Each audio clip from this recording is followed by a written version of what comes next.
Assalamualaikum guys, welcome. Okay, so in this lecture we are going to talk about 3D bond notation of covalent compounds. Okay, how the 3D representation, the three-dimensional representation of covalent bonds in your three-dimensional space. Okay, let's begin. This is a very important part because it has been tested on the past papers quite a few times. So now, plane bond. First of all, this stick over here is representing a plane bond. Plane bond actually means a bond which is within the plane of the paper. It is not coming out at you, nor is it going into the plane of the paper, but rather it stays within the plane of the paper. Okay, this dotted bond over here is actually representing a bond that would go into the plane of the paper. For instance, if you are making carbon dotted hydrogen bond, this means that this carbon is right in front of you, but the hydrogen is going behind the carbon into this whiteboard, okay, or into your screen. Then comes wedge bond. This triangular wedge that you can see over here is, at times it is actually colored or shaded, but this triangular wedge over here, it represents a bond which is sticking out at you out of the plane of the paper. Okay, so it's basically a bond that is like this or like this or like that. Okay, but it is out of the plane of the paper. These are the three bonds which are there, and this was just a quick recap, okay, because you guys have already done this in your course. Now coming to the first example, methane gas. Or okay, so basically the shapes of molecules that we are going to study are actually derived on a theory which is known as the valence shell electron pair repulsion theory. Okay, valence shell electron pair repulsion theory, which is also called VSEPR. VSEPR theory states that the lone pair repulsion is the greatest, followed by the lone pair bond pair repulsion, and the bond pair repulsion is the least. What do I mean by that? Well, if for instance you have water molecule over here, let me just draw a small water molecule over here. Okay, this is a straight water molecule with its lone pair of oxygen on top of it. Remember, this was the sort of water molecule you used to make in your O levels. Now you've got two lone pairs on oxygen and you've got two bonded pairs over here. Now the valence shell electron pair repulsion theory states that these lone pairs over here, they'll of course repel one another, right? Because they are electrons, they are negatively charged, so they'll repel one another. But these bonded electrons are also negatively charged. They'll also repel those electrons, and they'll repel one another, and they'll also repel those electrons on top. But the valence shell electron pair repulsion theory says that the repulsion between these lone pairs is going to be the greatest. Is going to be the strongest, and it will overcome the repulsion between the bonded pairs. As a result, what would happen? As a result, the shape of this molecule will change. It will get twisted because there will be a net force downwards. Why will it be downwards? It will be downwards because this oxygen, the lone pairs on the oxygen, they are actually applying a greater force as compared to the force which is applied between these two bonded electrons. So net force would be downwards, and the shape of oxygen would tilt, and the straight bond of oxygen that we have made, it will become bent. Okay, so this is what the valence shell electron pair repulsion theory is telling us, that due to the interaction between lone pairs, lone pair, bonded pair, and bonded pair, due to their interaction, the shape of the molecule changes. Okay, and this shape of water molecule is known as a bent shape, according to that theory. It is also called non-linear shape because of course it's not linear. So non-linear, it's not in a straight line, and it is also called bent. It is also called V-shaped. It is also called angular. You may name it any way you wish. And this bond angle is also important. Okay, you must know the bond angle as well. This bond angle for water molecule is from 104 to 105 degrees. Okay, it has been measured to be 104.5 degrees, but yeah, 104 to 105 degrees for bent water molecules. All right, now, so this is the first shape that we did, water molecule. And if you look at it carefully, I have made two plane bonds. Plane bonds actually mean that these bonds are actually in the same plane. They are in the same line. Okay, I could have drawn a wedge and a dotted bond as well, because wedge and dotted bond are also in the same line, but the only difference would have been that the wedge would have been sticking out at you and the dotted bond would have been going into the plane of the paper. So it would have been somewhat like this. Okay, look at these two markers. This marker is sticking out at you and the other marker is going away from you, and assume this hand of mine to be the oxygen molecule. Okay, but still if you look at their plane, the two bonds are in the same plane. See, you've just rotated this entire molecule like this. It's the same molecule. So you can draw it using two plane bonds, or you can draw the water molecule as a wedge and a dotted bond. Okay, hydrogen, hydrogen over here, and of course you have to draw the lone pairs. Now after this, this was the first shape. Okay, and this was according to this theory that the repulsion between the lone pairs is the greatest and bonded pairs is the least. We have derived the different shapes of different molecules. Let's begin to talk about them. Alright, so now the first molecule is methane over here. Carbon is bonded to a hydrogen, a hydrogen, a hydrogen and a hydrogen. 4 hydrogen atoms. The same carbon atom is bonded to 4 hydrogen atoms. Now if this carbon atom is bonded to this hydrogen atom on top and to this hydrogen atom over here, I have drawn both the bonds by plane.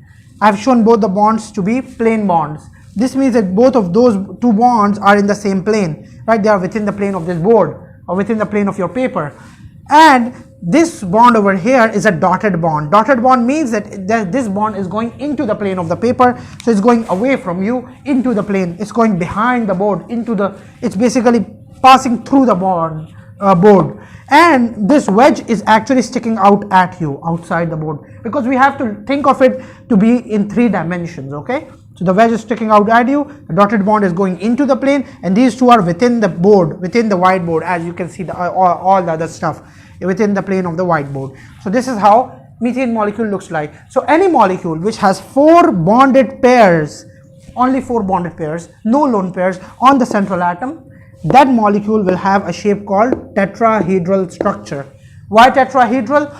Tetrahedral because if you join all the hydrogen atoms by an imaginary line, meaning going here to here and then coming down and then going up in 3-dimensional space, they'll form a tetrahedron. Tetrahedron is a shape basically. Tetra means 4, so it has 4 faces actually. Okay, 3 on top and 1 at the base, 3 triangles on top and 1 triangle at the base. It's a pyramid basically. Okay, a triangle based pyramid is called a tetrahedron. So it's tetrahedral because it has a shape resembling to the triangle based pyramid. So, and the bond angle between each of these bonds is 109 degrees. Okay, so this was one example of methane molecule, right? But any molecule, by any I mean most of the molecules which have 4 bonded pairs and no lone pairs, and the bonded pairs must be single covalent bonds, then the shape of that particular molecule is going to be tetrahedral. Now for instance, I have this molecule CH3, CH3, and I'll ask you the shape of this carbon atom over here and that carbon atom, then what's going to be the shape? Basically, if you look at it carefully, this carbon atom on the left has 3 hydrogen atoms bonded to it, and the 4th bond is bonded to a carbon atom. Again, it has 4 single covalent bonds. 4 single covalent bonds means that it is also tetrahedral in shape. It also has a bond angle of 109 degrees. It's actually 109.5 degrees, but 109 degrees. Okay, you may find 109 written somewhere, and somewhere you might find 109.5 degrees. Both are acceptable. Okay, so this is how it changes. So whenever you have 4 single covalent bonds, all are bond pairs, no lone pairs involved, the shape is tetrahedral, bond angle is 109.5 or 109 degrees. Okay, examiner can ask you to draw the structure, to draw the shape in 3 dimensions. So how are you going to do that? You're going to draw 2 plane bonds, a dotted bond and a wedge, and that's it. Okay, and by the way, the positions, the placements of the dotted bond and the wedges can change. Okay, you can place a wedge over there and a dotted bond over here, or other way around. It's up to you, doesn't matter. Then comes the second shape. Actually, this should have been the first one. It's called linear. Why linear? The carbon atom over here has 2 double bonds and no lone pairs at all. If it doesn't have any lone pairs, this means that all are bonded pairs. Okay, both of them are bonded pairs. Bonded pairs means that the repulsion is going to be equal on both the sides. If they are equally repel one another, they'll try to go as far apart as possible. Over there, why wasn't it possible? Because we had 4 different bonds in different directions and different planes, right? Over here, why wasn't it possible over here? Because we had lone pairs, but over here we've only got two sets or two regions of electron densities, two double bonds basically, and both of them are identical to one another, so they'll try to go as far apart as possible from one another. This shape is called a linear shape. The bond angle over here is 180 degrees and it's within the plane of the paper, okay? It's 180 degrees. Why? Because it's straight line, right? A straight line is 180 degrees. Then comes, so carbon dioxide is 180 degrees linear. Then comes the third molecule, ammonia. In ammonia molecule, the nitrogen has one lone pair and it has three bonded pairs. So of course, the lone pair bonded pair repulsion is going to be greater than the bonded pair repulsion according to the VSEPR theory. Now, there are three bonds, right? Out of the three bonds, two of them are within the same plane. Basically, one is sticking out at you, other is going behind the board, but both of them, if you look at their plane, they are in the same plane. But the third bond is out of the plane. It is in another plane. Okay, it is within the plane of this paper, and these two are either sticking out at you and going away from you. The bond angle in between each one of them is 107 degrees or 107.5 degrees. The shape is called trigonal pyramidal. Why pyramidal? Because this is a pyramid that has been made. Trigonal because it has three angles, 1, 2, and the third one is from behind, okay? It is between this dotted bond and this plane bond. Okay, this angle is also 107 degrees. And it's pyramidal because this is a pyramid. If you look at it carefully, if you join the hydrogens with one another, you've got the base of the pyramid. Okay, it's a pyramid shaped structure. So any structure that has one lone pair and three bonded pairs is going to be a pyramidal, trigonal pyramidal structure. One lone pair, three bonded pairs, according to the valence shell electron pair repulsion theory. Then coming to the fourth one. The fourth one is very easy. It's called trigonal planar. Planar means within the plane, within a single plane. So three angles which are within the same plane. If you look at this one carefully, there is this, and okay, if they are within the same plane and there are three angles, what does that mean? This means that if you join all the three angles, they'll form a circle, right? If you look at this structure over here, it has three bonded pairs and no lone pairs at all. If you look at this dotted bond is sticking at you. It's like this. The wedge is going in, the dotted bond is going into the plane and wedge is sticking out at you. And this bond is within the plane of this board, right? So now if you join all three of them together, you can bring them in a single plane, okay? And trigonal planar actually means a flat molecule. You can represent this using a bond, a dotted bond or a wedge, or you can represent it by using all three single bonds, all three plane bonds, okay? Because it's of course in the same plane. It's just moving around the molecule here and there. Okay, if you pull it out of this plane and you rotate it, so you can rotate it in different directions, but all the three will always be in the same plane. If you join all the three chlorine atoms, they'll always form a triangle, okay? Now, since their angles form a circle, this means, and all of these angles are equal, because it's a triangle, all of these are equal, so the bond angles are going to be, the total angle of a circle is 360 degrees, and there are three angles. So 360 divided by 3 is 120. So 120 degrees is the bond angle over here. Okay. Whenever you have three bonded pairs, three single covalent bonds, or three regions of electron densities, By regions of electron density, you can also include the double bonds in there. Okay. For example, in case of alkenes have a double bond and two single bonds. So again, you've got one region, second and third region, three regions of electron densities again. But over here, what's the difference? The difference is that you don't have any lone pair and you've got a double bond. Okay, so double bond, still it's gonna be a planar molecule. Okay, so whenever three regions of electron densities are present, double bonds are also a region of electron density, a single region of electron density. Okay, because electrons are concentrated there. So 120 degrees is going to be the bond angle, three bonded pairs should be there and no lone pair should be there. Okay, so then it's going to be called a trigonal planar molecule. Then coming to PCl5, this molecule is very important. And by the way, this molecule, you can think of this molecule as a mixture of two previously spoken molecules, or two previous molecules that we've talked about. One is this one, trigonal planar. You pull it out and you place it here, okay, trigonal planar. And the second molecule that combines with this molecule forms that molecule. What's the second one? It's actually the linear molecule. What we actually do is, we take out this carbon dioxide molecule. This marker is representing carbon dioxide, okay, the two ends are representing oxygen and my fingers are representing carbon. Now we've taken out the carbon dioxide molecule, we rotate it by 90 degrees and place it on top of this bromine, okay, and when we do that, we get this molecule, okay. This is how the bonds are arranged, okay, meaning two bonds are going up and down perpendicular to the original three planar molecules, okay. So if these three chlorine atoms were already forming a plane, they were already forming a plane just like this molecule, the two molecules, the two carbon atoms which have been added, the two chlorine atoms which have been added on top of the phosphorus and beneath the phosphorus, they are going to be perpendicular to this original plane, okay. So you've got two types of angles in here.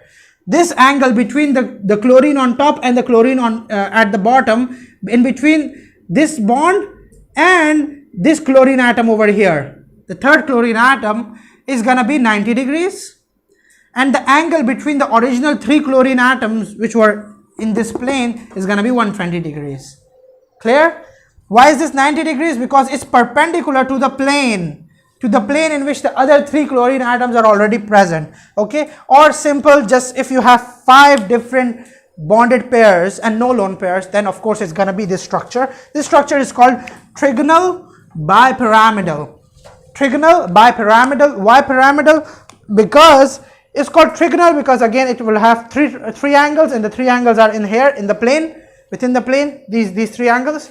And bipyramidal because if you join in 3 dimensions, if you join this top chlorine with each of these chlorines, you'll get a pyramid on top. And if you do the same with the bottom chlorine, you'll get a pyramid at the bottom. So you'll get 2 pyramids actually joined together by a triangular base, okay.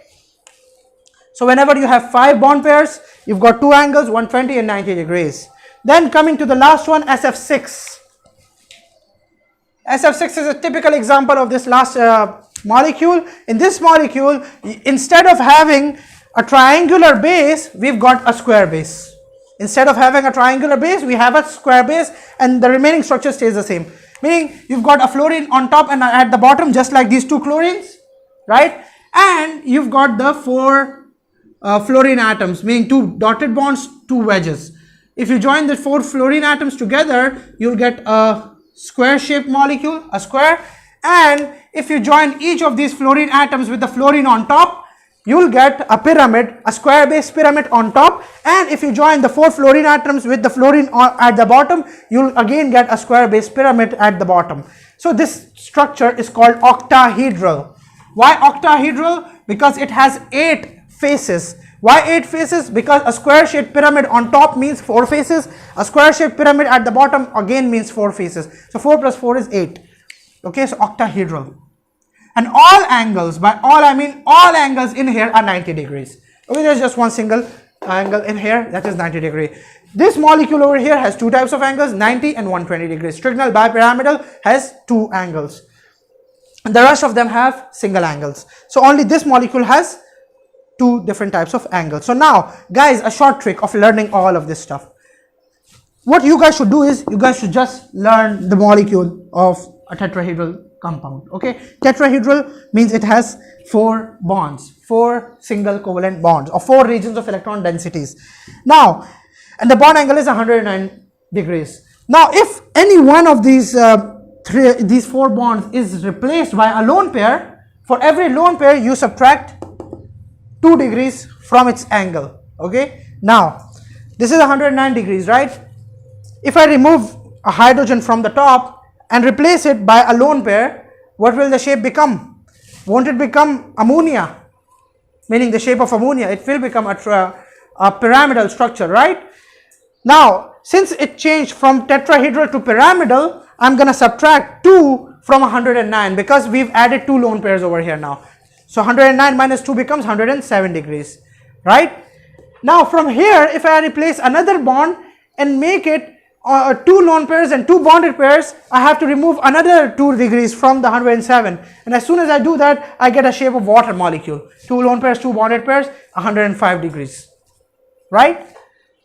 And for this one, for the planar molecule, you have to learn this one. And it's easy, guys. It's 120 degrees because you've got 3 angles. Divide 360 by 3, you get 120, right? If over here, one of the bond is replaced by a lone pair, then what you'll need to do is you'll need to subtract from 120, not from 109 then, okay? If for instance you have some molecule, I'm just making this up, this is M, and there's a chlorine over here, this is another chlorine, and there is a lone pair on top, then what's going to be the angle? It's going to be 118, okay? They do give suggest type questions like these, okay? They give you a molecule and they ask you to predict the shape of this molecule, so this is how you're going to do that, okay? In case of alkenes, again, in case of alkenes, just count the regions of electron densities. If you look at this carbon atom over here, this one, how many regions of electron densities are there? A double bond, 1 and 2, 3. 3 regions of electron densities, 3 regions of electron densities are present in trigonal planar molecules. So this is again planar, the bond angle is going to be 120 degrees. Simple. For PCl5 and SF6 you will need to learn. Acha, now I'm just giving you a question for you guys to practice. PCl3, what do you guys think should be the shape of PCl3? Comment it in the comment section, okay? I'll try checking it. PCl3 has a phosphorus, 3 chlorine atoms, so 3 bonded pairs. The bonded pairs, let's make a dotted and a wedge. The chlorine, the chlorine, the chlorine, and phosphorus will have a lone pair because it's in group 5. Isn't it similar to ammonia? It is similar to ammonia, right? Or you can think of it this way. There are 4 regions of electron densities. 4 regions mean 109, but there is a lone pair. So 109 minus 2 is 107 degrees is going to be the bond angle over here. Alright? So that's it, guys. Thank you so much.